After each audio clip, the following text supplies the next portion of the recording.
Ang sarap nito ka-low carbs, oh. Ma-garlic burger stick. Ma-garlic, yes. Wala po siyang sibuyas, pero more on garlic.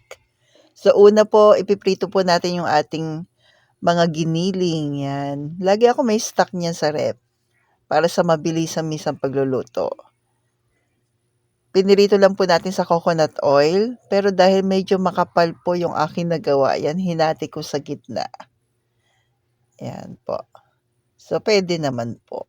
Para mas maluto lang yung loob. And then after niyan, para mas marami din, sabay gano'n. After po niyan, naglagay na po ako ng maraming bawang.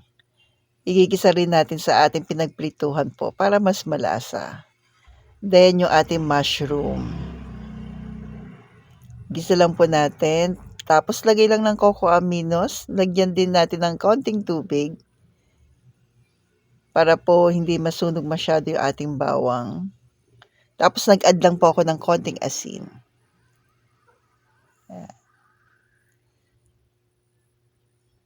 So, add na po tayo ng mga tubig, doon mismo sa pinaglagyan po ng coco aminos kasi paubos na.